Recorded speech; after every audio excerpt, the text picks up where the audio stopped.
ठीक है बेटा, सबसे पहले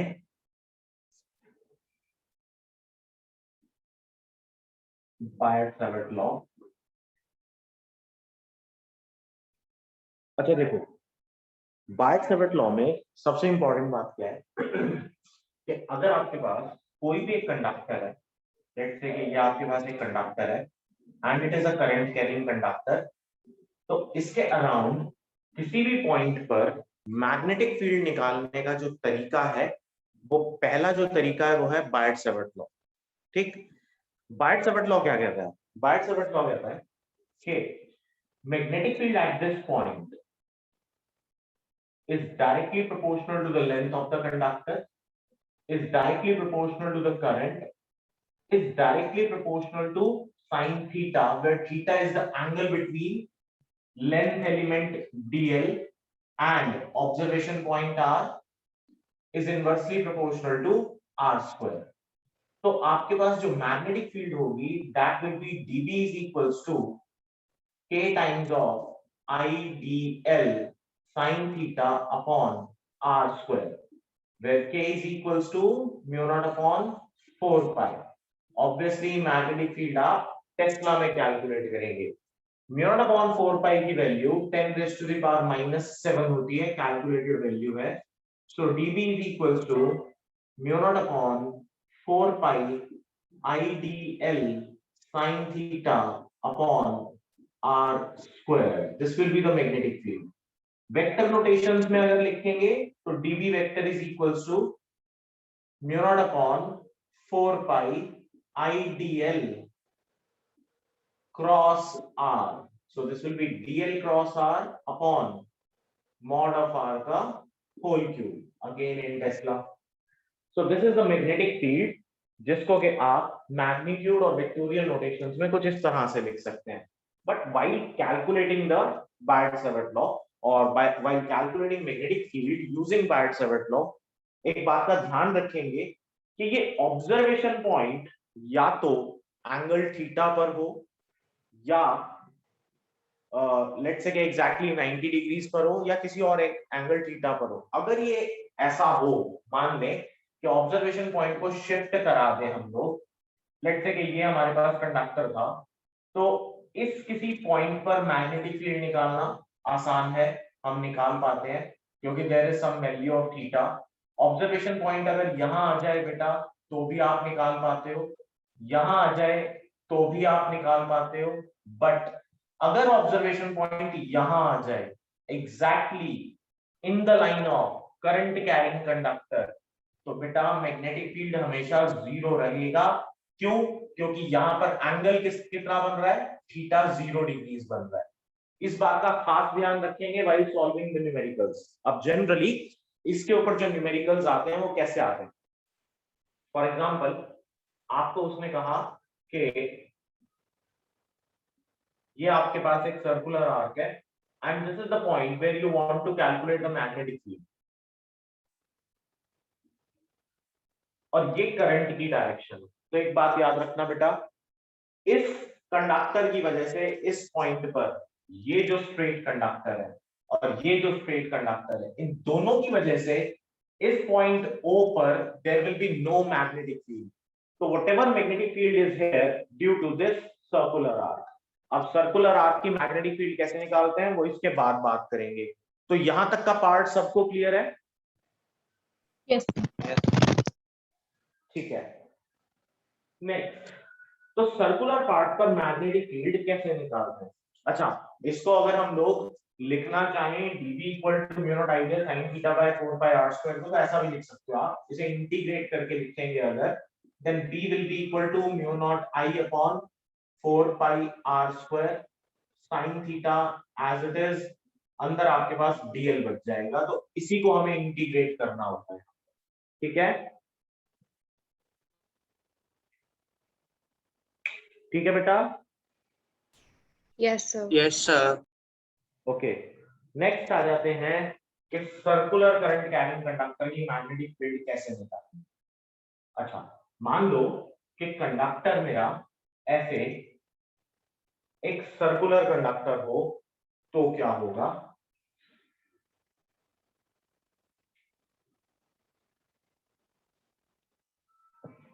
लाइक देखो बेटा,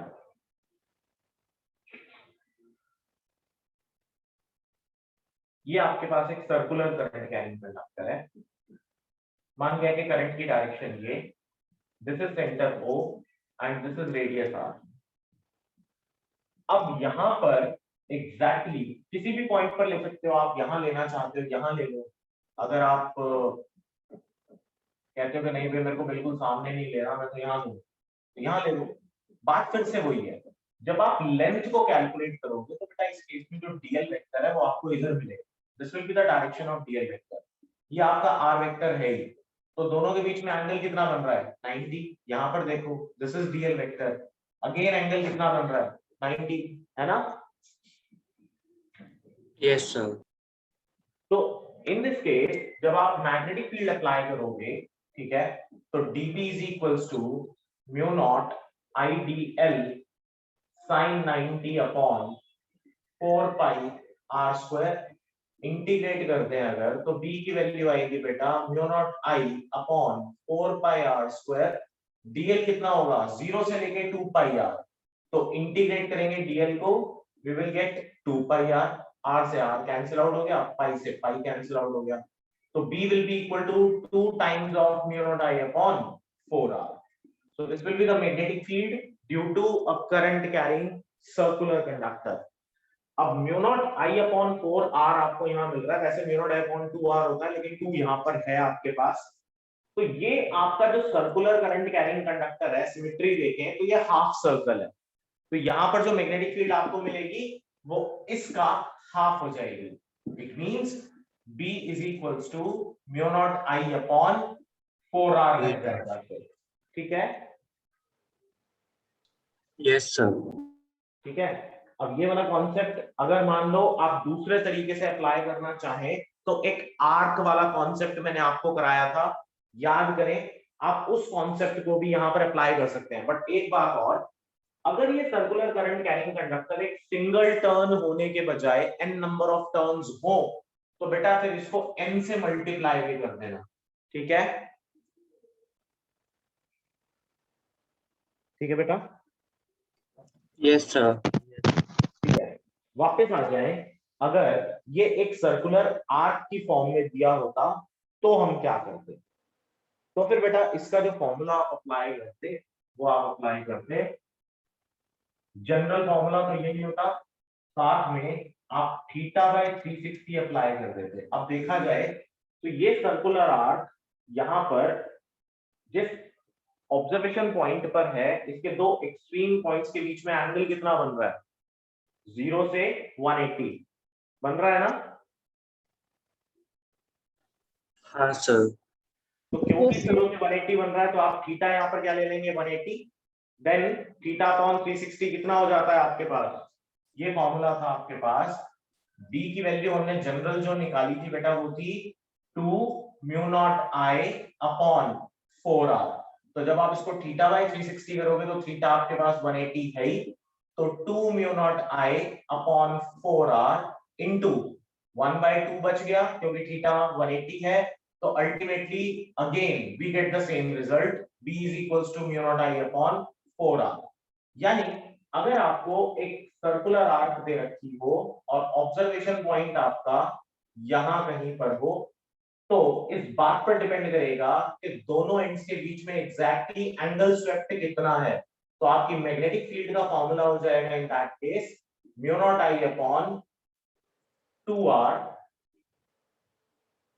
इनटू थीटा बाय 360 डिग्री। इसको याद रखना, एप्लीकेशन इसके ऊपर बेस्ड ज्यादा आती है, ठीक है? Yes sir. ठीक है, अब एक क्वेश्चन करते हैं इसी के ऊपर बेस्ड। मान लो, अच्छा लिखो एक क्वेश्चन, मैं फिगर बना देता हूं। मान लो कि ये आपके पास एक फिगर दे रखी है, ठीक है? अब इस पर्टिकुलर फिगर के अंदर जो करंट की वैल्यू दे रखी है बेटा वो दे रखी है 3 एम्पियर, 3 एम्पियर, 3 एम्पियर, ये भी 3 एम्पियर, यानी कि ये दोनों किसी इस पॉइंट पर मीट करेंगी। ये ऑब्जर्वेशन पॉइंट हो गया O, ठीक। और जो रेडियस की लेंथ है वो है आपकी, ये एंगल आपको दिया हुआ है 60 डिग्री, और रेडियस की जो लेंथ है वो है 1 सेंटीमीटर। तो मैग्नेटिक फील्ड निकल जाएगी यहाँ पर। Yes, sir. तो कैसे निकालोगे? देखो, अभी मैंने आपको एक बेसिक सा कॉन्सेप्ट बताया, बिल्कुल सिंपल, कि यहाँ आप इस बात का ध्यान रखेंगे कि इस पॉइंट पर इस करंट कैरिंग कंडक्टर की वजह से कोई मैग्नेटिक फील्ड नहीं थी, क्योंकि ये कंडक्टर इस पॉइंट तक एंगल कितना बना रहा है? 0। तो देखो ध्यान से, ये भी इसी पॉइंट को अप्रोच कर रहा है, तो इस स्ट्रेट कंडक्टर की वजह से यहाँ कोई मैग्नेटिक फील्ड नहीं होगी, इस स्ट्रेट कंडक्टर की वजह से भी कोई मैग्नेटिक फील्ड नहीं होगी, because this point is at 0 degrees with these straight conductors. तो ये वाला जो सर्कुलर करंट कैरिंग कंडक्टर है, इसकी वजह से आपको मैग्नेटिक फील्ड मिलेगी। तो मैग्नेटिक फील्ड का फॉर्मूला होगा आपके पास ये वाला। तो डायरेक्ट रिलेशन निकाल लेंगे आप यहां पर, और रिलेशन होगा B is equal to mu naught I upon 2R into 60 degree by 360 degree. हो जाएगा? Yes, sir. तो आपका फाइनल रिलेशन आ जाएगा बेटा, ये आ गया 1/6, so mu naught I upon 12R। ठीक है? Yes, sir. तो सर्कुलर आर्क वाले क्वेश्चंस हो जाएंगे। Yes, sir. Yes, sir. हो जाएंगे। तो सर्कुलर आर्क वाले क्वेश्चंस में कोई डाउट तो नहीं है? रिया, No, sir. Melissa, No, sir. अंदेशा,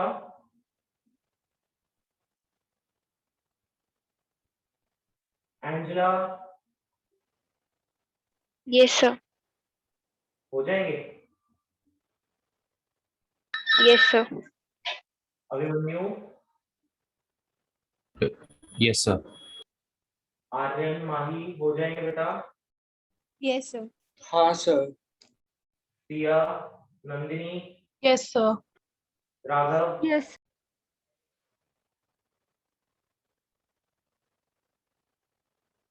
चलो ठीक है। फिर एक क्वेश्चन थोड़ा सा इससे अलग ट्राई करते हैं, ठीक है? अच्छा, मैग्नेटिक फील्ड की सबसे पहले डायरेक्शंस की बात कर लें कि कैसे निकालेंगे। अगर बेटा आपको मैग्नेटिक फील्ड की डायरेक्शन निकालनी हो करंट कैरिंग कंडक्टर के अराउंड, ठीक है, तो आप यूज करेंगे राइट हैंड थंब रूल, ठीक। तो आपको मैग्नेटिक फील्ड की डायरेक्शंस भी वहां से मिल जाती हैं। जैसे कि अगर मैं आपसे कहूं कि मेरे पास एक करंट कैरिंग कंडक्टर है, लाइक ये मेरा करंट कैरिंग कंडक्टर, ठीक है, तो इसकी जो मैग्नेटिक फील्ड होगी, आप क्या करें कि मान के चले कि आपने करंट कैरिंग कंडक्टर को अपने पाम में कुछ इस तरह से पकड़ा एंड थंब को आपने स्ट्रेच करा in the direction of current. तो जब आप ऐसा करते हो, then allow the palm to move freely. जिस डायरेक्शन में पाम मूव करता है, now in this case direction of the palm motion of the palm is anticlockwise. तो यानी मैग्नेटिक फील्ड की डायरेक्शन एंटी क्लॉकवाइज होगी। यही अगर करंट की डायरेक्शन बेटा डाउनवर्ड्स हो जाती, तो फिर उस केस में मैग्नेटिक फील्ड की डायरेक्शन कैसी हो जाती? क्लॉकवाइज हो जाती। Clockwise. अब दूसरे केस में देखें, अगर मान लो एक सर्कुलर करंट कैरिंग कंडक्टर है, इसमें करंट क्लॉकवाइज मूव कर रहा है, तो क्लॉकवाइज मूव करने के लिए अगेन अपना पाम ऐसे लें, थंब को अगर आप अंदर की तरफ प्रोजेक्ट करते हो तो ही आपका पाम सर्कुलर मूव कर सकता है, ठीक है, क्लॉकवाइज मूव कर सकता है। इट मींस पाम की डायरेक्शन इनवर्ड्स है, तो यहां magnetic field will be perpendicular to the plane inwards, इसीलिए हमने यहां पर क्या लगाया? क्रॉस। लेकिन अगर थोड़ा सा हम इसके अंदर वेरिएशन ले आए, और वो वेरिएशन कुछ ये हो कि अब डायरेक्शन रिवर्स हो गई, तो मैग्नेटिक फील्ड की डायरेक्शन भी रिवर्स हो जानी चाहिए। देखो, अब आपका पाम कुछ ऐसे मूव कर पा रहा है, लेकिन थंब कहां है? Outwards. So this will give you the direction perpendicular to the plane outwards, outwards को हमेशा डॉट से रिप्रेजेंट करते हैं, so this is perpendicular to plane outwards, ठीक है, और ये है परपेंडिकुलर टू प्लेन इनवर्ड्स, ठीक है। ये डायरेक्शन कैसी होगी, अगर करंट ऊपर की तरफ है तो एंटी क्लॉकवाइज, और ये कैसी होगी, क्लॉकवाइज, ठीक है बेटा। तो अब एक क्वेश्चन ये कहता है कि आपके पास एक ये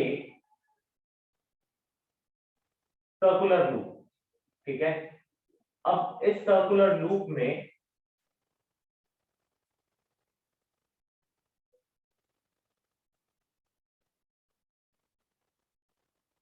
फिगर कुछ ऐसी बनी, लेट्स से कि ये सेंटर है, तो ये जो रेडियस है ये है बेटा हमारा स्मॉल आर, और बाहर वाला जो रेडियस है वो क्या हो जाएगा, capital R.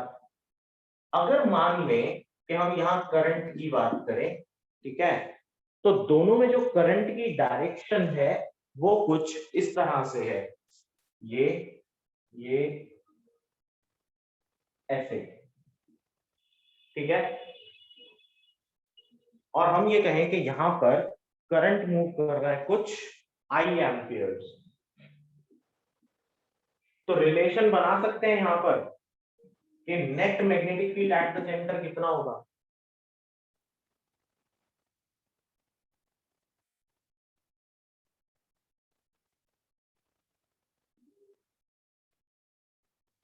Net magnetic field at the centre कितना होगा बेटा,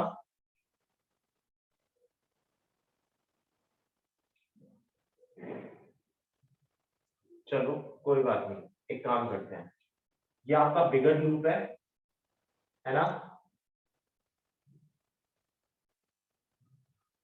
ठीक है बेटा।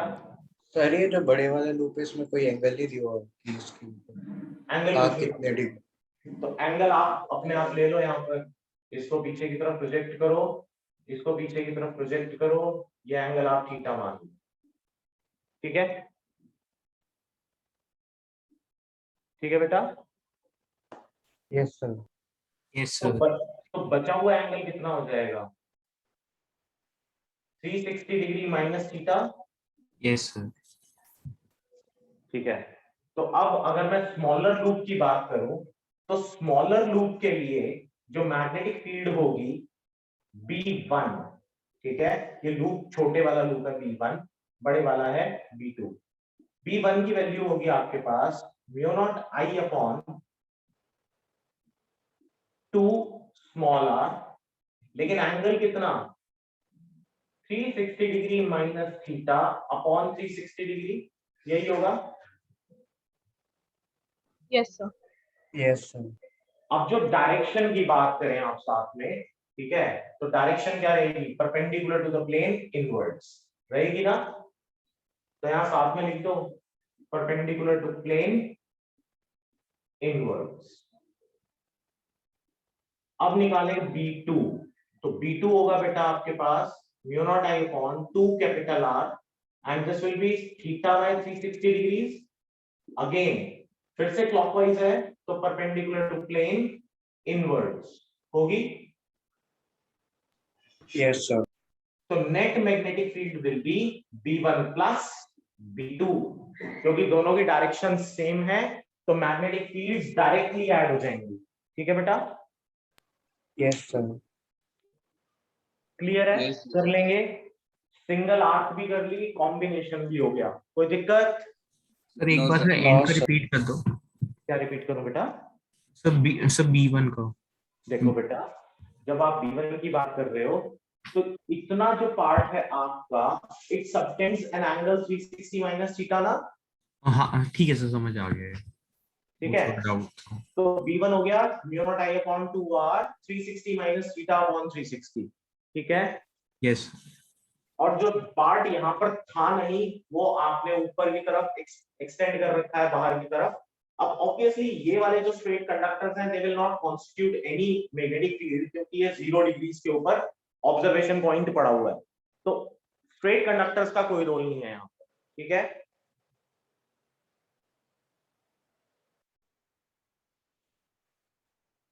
Yes, sir. Okay, I hope कि ये कॉन्सेप्ट क्लियर हो गया होगा। Yes, sir.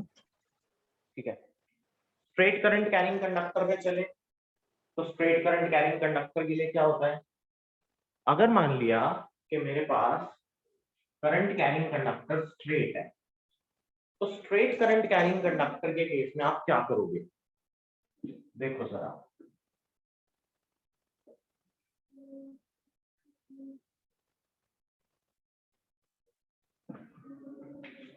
ये आपके पास एक straight current carrying conductor, and let's say the observation point is somewhere here eight point P।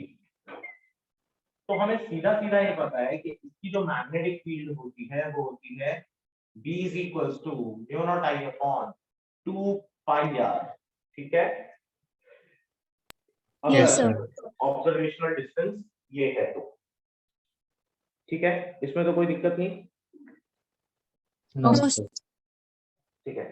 लेकिन यही बेटा अगर हमारे पास एक इनफाइनाइट कंडक्टर होता, तो फिर ये रिलेशन हमने कहां से डिराइव करा था। अब इनफाइनाइट कंडक्टर की आपके कोर्स में डेरिवेशन है नहीं, बट ये मैंने आपको करवा दी थी, तो फिर भी हम यहाँ सिर्फ डायरेक्टली रिलेशन की बात करेंगे। तो जो डायरेक्ट रिलेशन बनता है वो बनता है mu naught I upon 4 pi are,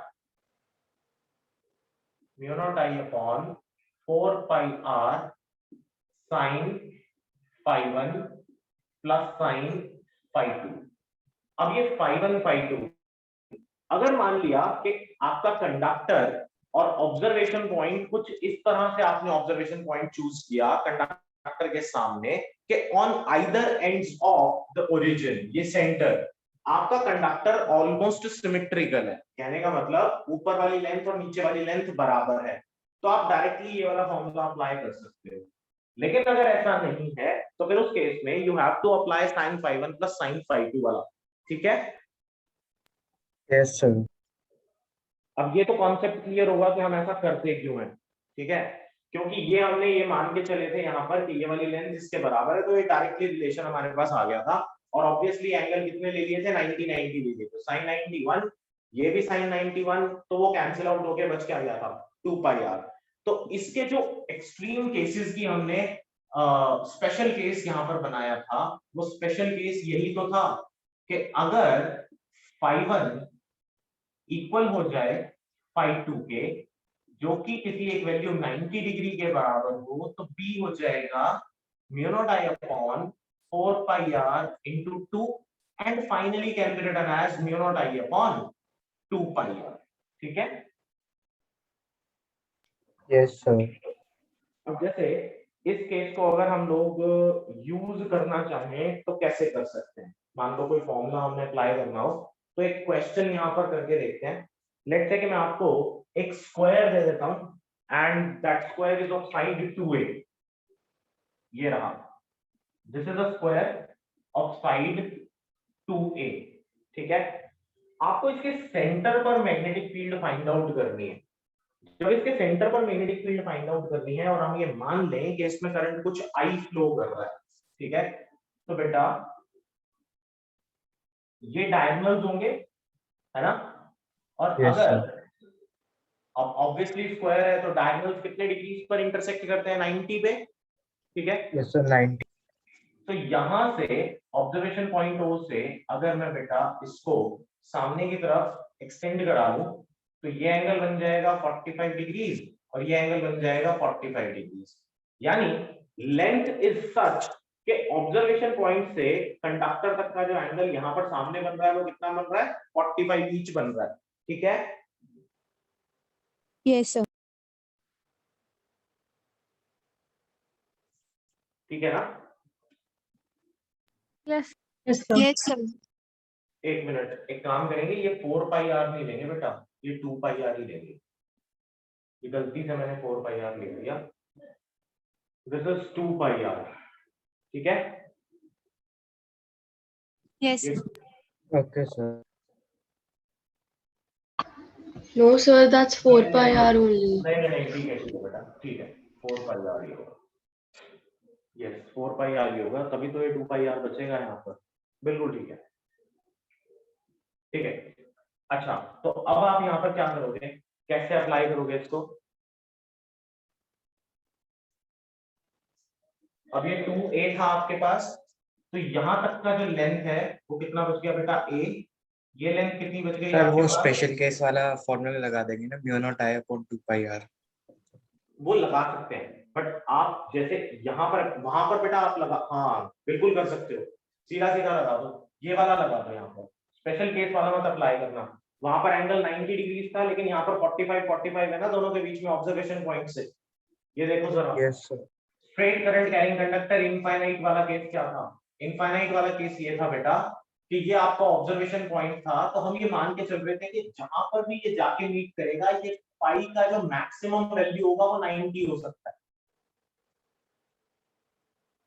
yes sir. लेकिन इस केस में पाई की मैक्सिमम वैल्यू कितनी है? 45। आप नीचे लेते आओ डीएल एलिमेंट को तो वैल्यू छोटी होती चली जाएगी, तो कॉन्सेप्ट अप्लाई करेंगे, b is equals to mu naught I upon 4 pi, लेकिन सेंटर से लेके यहां तक का डिस्टेंस कितना है? a। अब सोचो, अगर आपका डीएल एलिमेंट यही होता तो ये एंगल कितना बनता? 0 बनता, लेकिन मैक्सिमम डीएल एलिमेंट आपका यहां हो सकता है, तो मैक्सिमम एंगल 45 बनेगा on both sides, so this will B mu naught I upon 4 pi a into sin 45 degrees plus sin 45 degrees, ठीक है?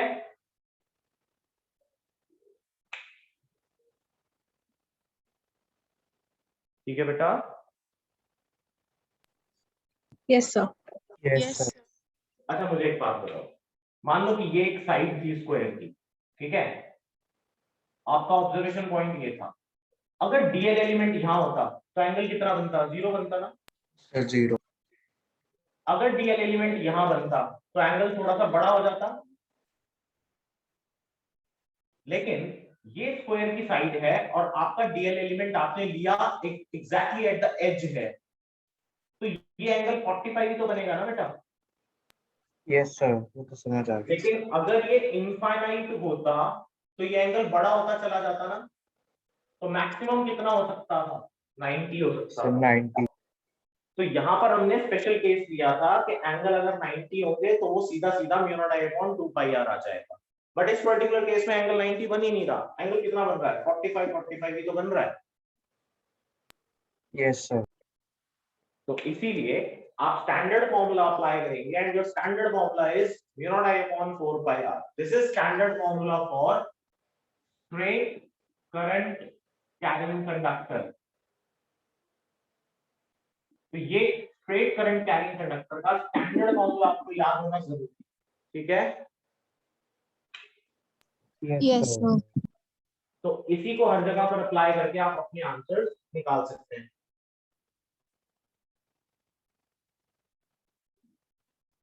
ठीक है बेटा? Yes, sir. Yes sir. ठीक है। अच्छा, मान लो कि ये वैसे तो ये सिंपल है, सेम वही केस बनेगा, राइट एंगल ट्रायंगल वाला भी ले, कोई खास फर्क नहीं पड़ेगा। अच्छा चलो एक अलग सा केस बना के देखते हैं, मान लेते हैं कि सर एक बार स्क्वायर वाले का फाइनल आंसर बता दें। कुछ सॉल्व कर लेते हैं बेटा इसको, स्क्वायर वाले को, तो फाइनल आ जाएगा, this is mu naught I upon 4 pi a sin 45 1 by root 2 plus 1 by root 2, so this becomes 2 by under root 2, ठीक है?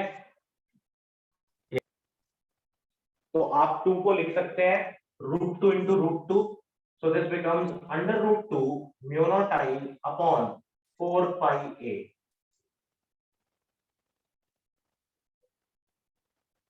ठीक है बेटा? Yes sir. ये आपका फाइनल आंसर होगा, और अगर बहुत ही ज्यादा सिंप्लीफाई करना हो तो आप ऐसा भी लिख सकते हैं इसको, root 2 I upon a into 10 to the power minus 7 Tesla, ऐसा भी लिख सकते हैं।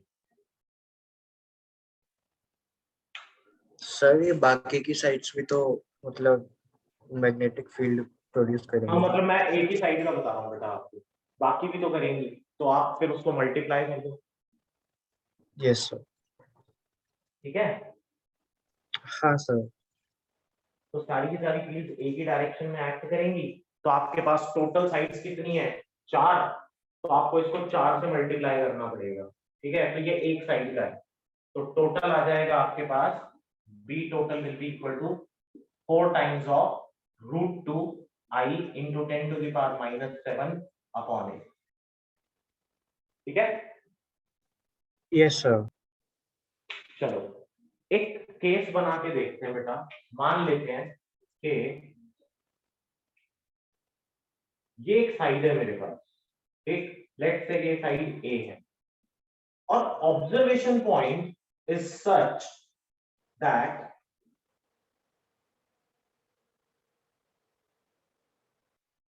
ये भी ए बन जाए और ये भी ए बन जाए।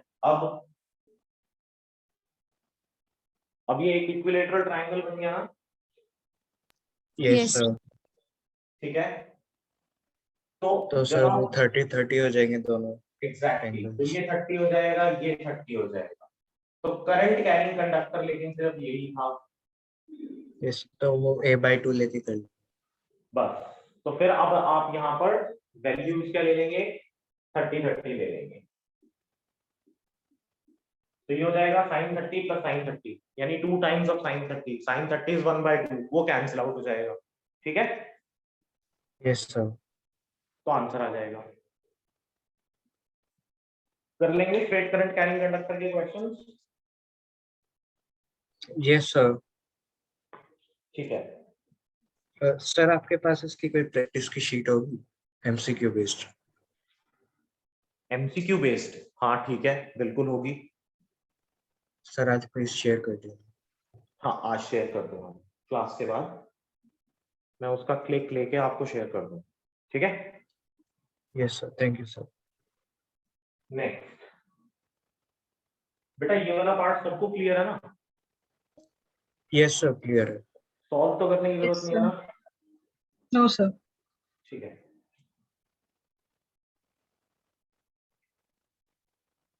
अच्छा next, current loop as a magnetic डायोड, ठीक है। अच्छा अगर हमारे पास एक करंट लूप है और हम लोग उसको एक मैग्नेटिक डायपोल की तरह से ऑब्जर्व करने की कोशिश करें तो कैसे कर सकते हैं, देखो ये आपके पास एक करंट लूप और लेट्स से कि करंट एंटी क्लॉकवाइज मूव कर रहा है, तो क्योंकि एंटी क्लॉकवाइज मूव कर रहा है तो ये पर्टिकुलर फेज जहां से मुझे करंट एंटी क्लॉकवाइज मूव करता हुआ दिखाई देगा, this will create a north. लेकिन जब मैं इसको पीछे से देखूंगा फ्रॉम द बैक साइड, तो ये मुझे क्लॉकवाइज करंट मूव करता हुआ दिखाई देगा, इट मींस वो पर्टिकुलर फेस क्या क्रिएट करेगा, साउथ, साउथ पोल। ठीक है। तो ये नॉर्थ पोल होगा और ये आपका साउथ पोल होगा, यानी जब आप इसकी बात कर रहे हो एक करंट लूप की, तो क्योंकि ये दोनों पोल्स वहां पर एग्जिस्ट करते हैं, it means it acts like a dipole, और ये जो डायपोल है m से रिप्रेजेंट करते हैं डायपोल मोमेंट को, and is given by NIA, unit होगी ampere metre square, n is the number of turns, I is the current flowing and A is the area, not the cross section area of the wire. A क्या होगा, area होगा। Generally बहुत simple topic है, बहुत simple question होता है, but घुमाने के लिए वहां पर दोनों एरियाज दे देता है वो, ठीक है। और एरिया अगर नहीं भी देगा तो वो ये कहेगा a current loop of radius x centimetres with या formed with a cross section wire of इतना डायामीटर। अब बच्चा कहता है कि यार ये क्या, तो क्रॉस सेक्शन ही दे रखा ना, तो ठीक है क्रॉस सेक्शन ले लो, जहां आपने क्रॉस सेक्शन लिया गलत हो जाएगा, यहाँ एरिया ऑफ द लूप से मतलब है, क्रॉस सेक्शन ऑफ वायर से मतलब नहीं है, ठीक है। Yes, sir. Yes sir. ठीक सर है, एक बार क्वेश्चन दे सकते हो? क्वेश्चन NIA के ऊपर, Yes, sir. अच्छा चलो लिखो।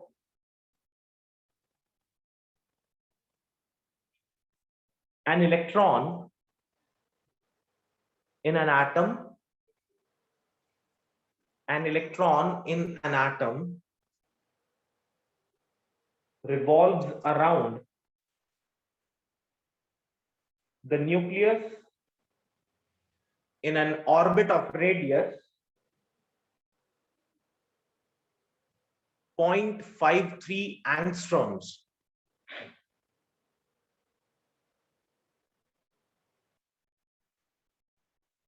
Calculate the equivalent magnetic moment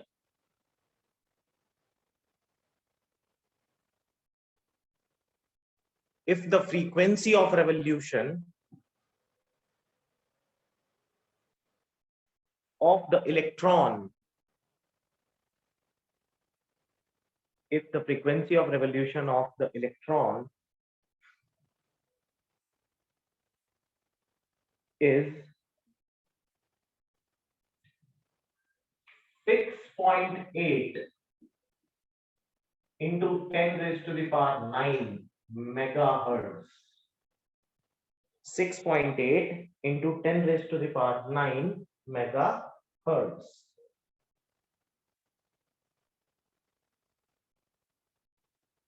ठीक है?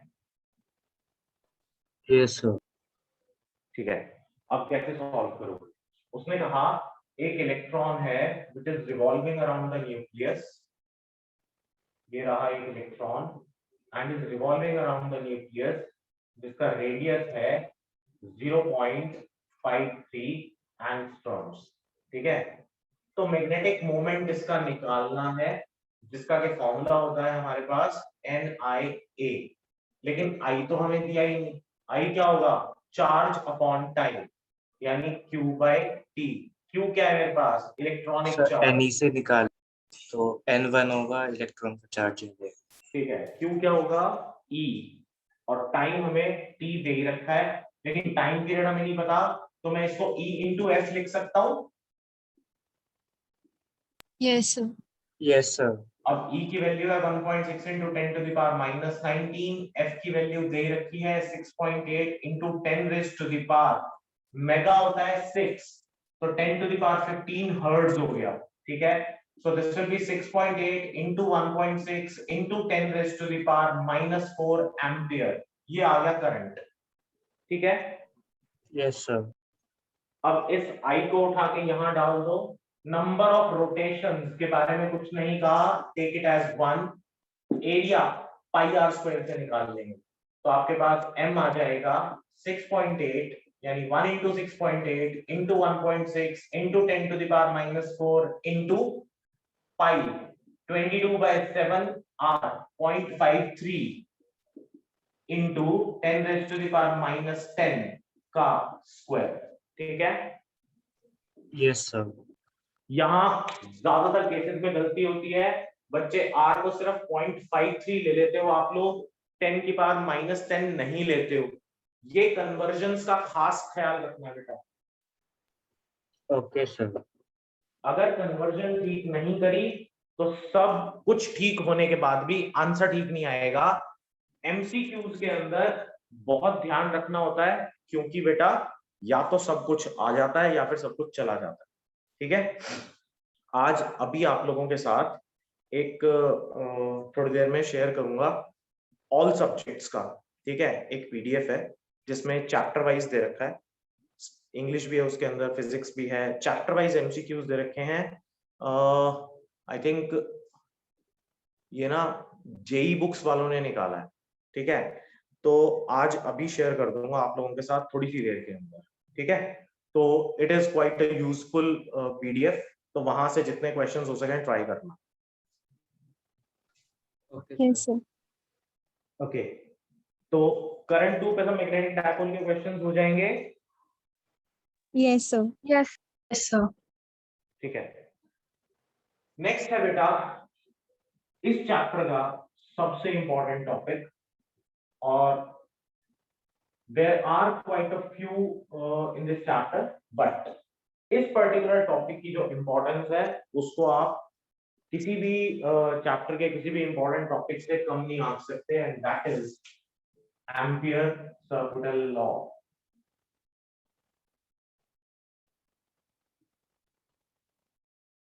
अब देखो सर, एम्पियर सर्किटल लॉ क्या कहता है? एम्पियर सर्किटल लॉ कहता है कि अगर आपके पास एक करंट कैरिंग कंडक्टर है, ठीक है, लेट्स से कि ये आपके पास एक करंट कैरिंग कंडक्टर है and it carries some current I, and you want to calculate the magnetic field at this point P. अब ऑब्वियसली हमारे पास बायट-सावर्ट लॉ है मैग्नेटिक फील्ड कैलकुलेट करने के लिए, बट मैग्नेटिक फील्ड कैलकुलेट करते हुए बायट-सावर्ट लॉ से हमें कई सारी चीजों का ध्यान रखना पड़ता है, ठीक है, जैसे कि डायरेक्शन क्या हो, एंगल क्या हो। अभी हमने हर तरह के क्वेश्चंस करने की कोशिश की कि हमने एक राइट एंगल भी बना के देख लिया, स्क्वायर की एक साइड से राइट एंगल बन रहा था वहां पर, ठीक है, राइट एंगल ट्रायंगल बन रहा था। इसके अलावा हमने एक केस अभी इक्विलेटरल का भी समझा, ठीक है, सर्कुलर कॉइल्स में जब हम निकालते हैं तो हमने ये देखा कि वहां पर कैसे करने की जरूरत पड़ती है, एंगल्स अगर चेंज होंगे तो क्या करेंगे, ये सब चीजें हमने समझी।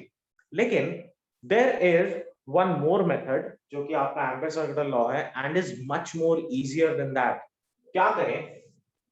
एम्पियर सर्किटल लॉ में आप किसी भी करंट कैरिंग कंडक्टर के अराउंड एक हाइपोथेटिकल लूप कंसिडर कर लो। That loop basically defines the direction of magnetic field through that observation point. जैसे करंट ऊपर जा रहा है, allow your palm to move freely so it will move anti clockwise. अब अगर ये पाम एंटी क्लॉकवाइज मूव कर रहा है तो यहां से करंट की वजह से जो मैग्नेटिक फील्ड होगी वो आपको एंटी क्लॉकवाइज मूव करती हुई दिखाई दे रही है। आप यहीं पर इसी फील्ड का, इसी लूप का एक लेंथ एलिमेंट कंसिडर कर लो, डीएल। तो याद करो, मैग्नेटिक फील्ड वेक्टर क्वांटिटी और लेंथ एलिमेंट जितना छोटा होता चला जाएगा इट आल्सो बिकम्स डीएल। अब यहां से आपका मोशन क्या है? एंटी क्लॉकवाइज, यानी इस पर्टिकुलर पॉइंट पे टेंजेंशियल डायरेक्शन में आपको डीएल वेक्टर और मैग्नेटिक फील्ड वेक्टर जाता हुआ दिखाई देगा। Yes sir.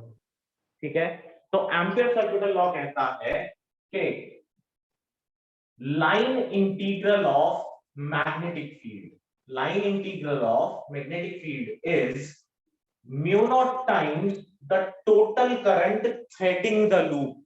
यानी इस हाइपोथेटिकल लूप को कितना करंट थ्रेड कर रहा है, कितना करंट इसके थ्रू पास कर रहा है। तो बी डॉट डीएल यहां देखें तो बी और डीएल के बीच में in maximum cases either the angle is 0 or the angle is 90. Now right here the angle is 0, so इस केस में B बाहर आ गया, DL आपके पास हो जाएगा 0 से लेके 2 पाई r की लिमिट्स हो जाएंगी। अगर इस रेडियस को हम स्मॉल r मान लें तो 2 पाई r is equal to mu naught I। तो B देखो स्पेशल केस वाला रिजल्ट वापस आ गया स्ट्रेट कंडक्टर के लिए, mu naught I upon 2 pi r। Yes sir. ठीक है, तो एम्पियर सर्किटल लॉ अप्लाई करने के लिए हमेशा ही यही मेथड अप्लाई करना है। तो मैंने आपको बोला इन मैक्सिमम केसेस या तो एंगल 0 बनेगा या फिर एंगल क्या बनेगा? 90 बनेगा। अब 0 का एक केस हमने देख लिया कि यहाँ एंगल 0 बन रहा है मैग्नेटिक फील्ड और लेंथ के बीच में। 90 वाला केस कहां देखने को मिलता है? मोस्टली 90 वाला केस आपको सोलिनॉइड में देखने को मिलेगा। देखो जरा सोलिनॉइड क्या होता है। अगर आपके पास एक वायर को हम मल्टीपल टर्न्स के अंदर बाउंड कर दें, ठीक है, एक वायर को अगर हम लोग मल्टीपल टर्न्स में बाउंड करते हैं कुछ इस तरह से, तो ये आपके पास एक सोलिनॉइड बन गया। लेट्स से कि ये लेंथ L थी और इस लेंथ L के ऊपर there are n number of turns and some current is flowing through it. अब जब करंट यहां पर मूव कर रहा है तो मुझे क्लॉकवाइज दिख रहा है, यानी ये साउथ बनेगा, ये नॉर्थ बनेगा। तो ultimately this and will behave like a north and this and will behave like a south.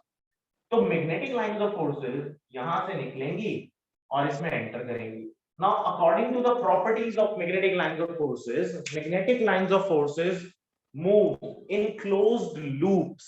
लेकिन just close to the surface of the loop या solenoid, there will be no magnetic field present क्योंकि ये एक loop में move करता है, बहुत close, parallel to the length of solenoid नहीं move करता.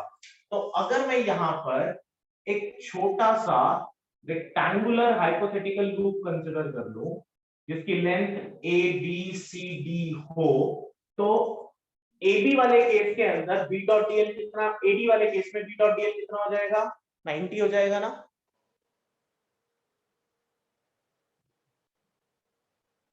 देखो ACL अप्लाई करो, ACL ऑन AD, तो AD पे देखना क्या होगा, B वेक्टर डॉट DL 90 हो जाएगा. ये एंगल 90, मैग्नेटिक फील्ड इस तरफ जा रही थी, तो VDL cos 90 हो जाएगा ना बेटा, तो ये क्या होगा, 0. Yes sir. सर 0 हो जाएगा. सिमिलरली आप BC की बात करेंगे तो भी 90 बनेगा, वो भी 0 होगा, है ना. BC के लिए भी 90 बनेगा ना. Yes sir. Yes, sir. And AB is just out of the solenoid, so ये कोई भी रोल प्ले नहीं करेगा magnetic field, net magnetic field calculate करवाने में, क्योंकि यहां पर तो मैग्नेटिक फील्ड होगी ही नहीं. तो बेटा ACL will only apply to DC.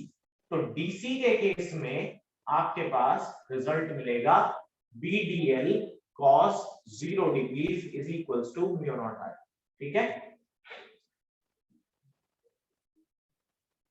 तो एम्पियर सर्कुलर लॉ अप्लाई करते हुए सिर्फ एक ही चीज पे ध्यान देना है, और वो चीज क्या होगी, एंगल. एंगल क्या बन रहा है, मैग्नेटिक फील्ड और डीएल वेक्टर के बीच में. ठीक है बेटा. Yes, sir. अच्छा, अब इसी पर्टिकुलर टॉपिक का जो सबसे फेमस क्वेश्चन है वो होता है,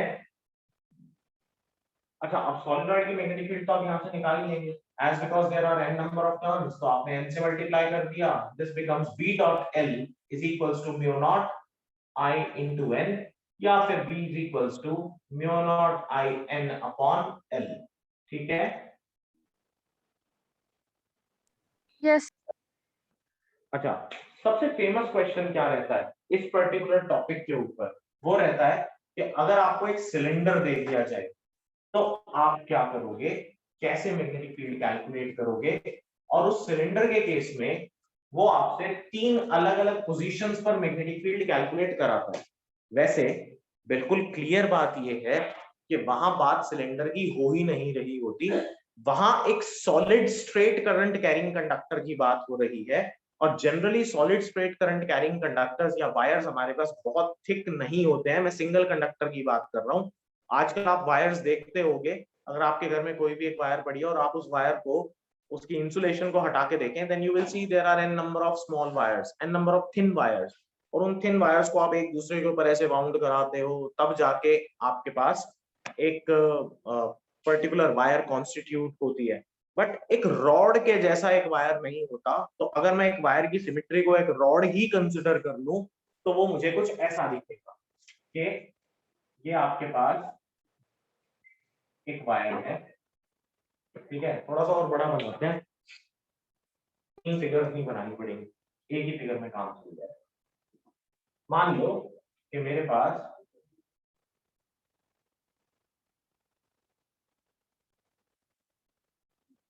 ये एक वायर है, ठीक है, और ये इसकी लॉन्गिट्यूडिनल एक्सिस.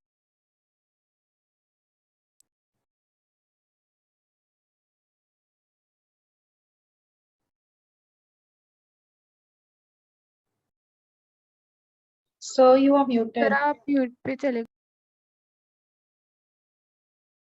So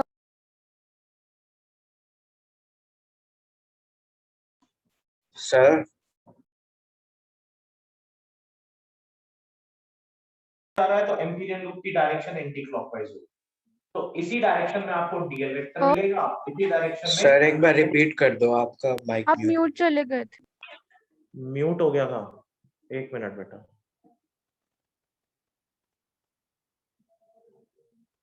एक मिनट, जस्ट अ सेकेंड।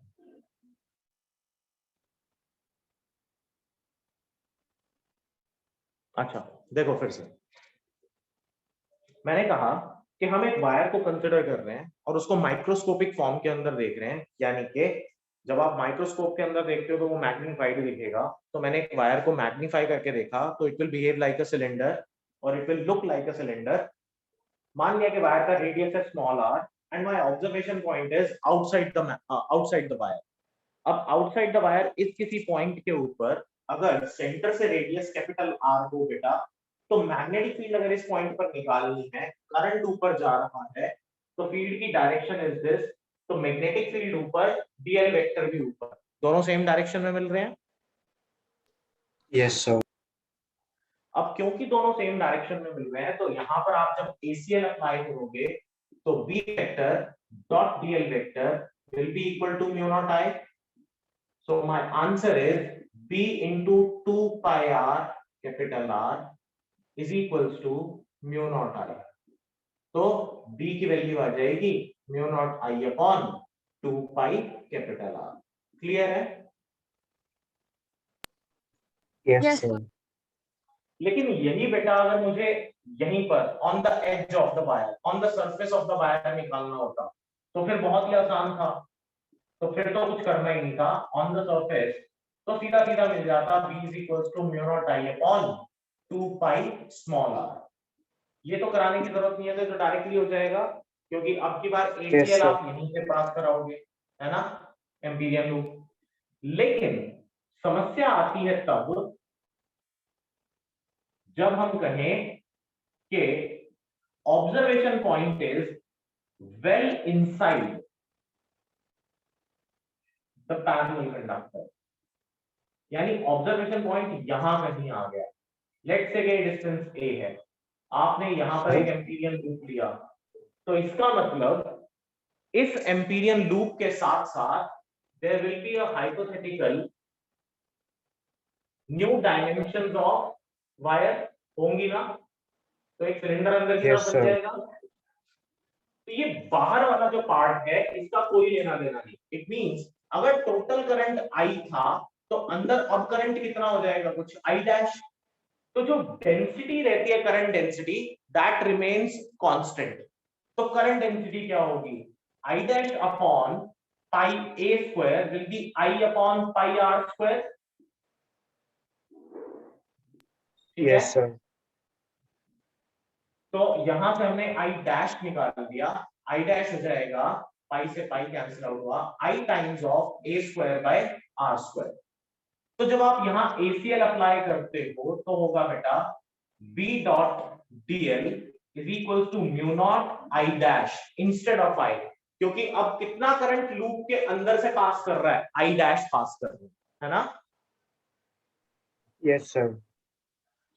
तो ये जो I डैश करंट होगा जो कि इस लूप के अंदर से पास करेगा, उसकी वैल्यू हम ऑलरेडी कैलकुलेट कर चुके। So this is mu naught I upon या mu naught I a square upon r square, और ये हो जाएगा b इंटू 2 पाई a। तो b की वैल्यू आ जाएगी mu naught I a square upon 2 pi a into r square. तो a से a कैंसिल आउट हो गया, यानी यहां पर magnetic field is directly proportional to a, जबकि यहां पर magnetic field is inversely proportional to r। तो इसका ग्राफ जब आप प्लॉट करते हो तो वो ग्राफ कुछ ऐसा बनेगा कि इनिशियली तो वो एक स्ट्रेट लाइन में मूव करेगा, क्योंकि यहां पर b is directly proportional to a and after that it follow like this. ठीक है, ये जो पॉइंट है वो a इक्वल टू r के बराबर होगा, और ये क्या होगा, r जो कि ग्रेटर देन स्मॉल r। ठीक है, Yes, sir. and this will be the maximum magnetic field B। तो B वर्सेस R कुछ इस तरह से बनेगा। ठीक है बेटा,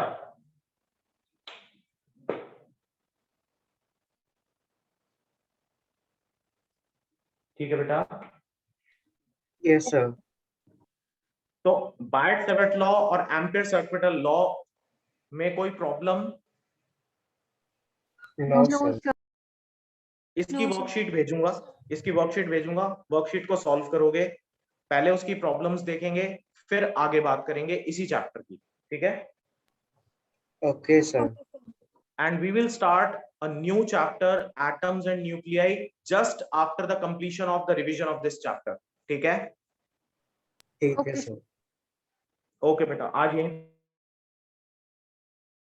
Okay, sir. Thank you sir. Okay बेटा, Thank you, sir. Thank you. Thank you.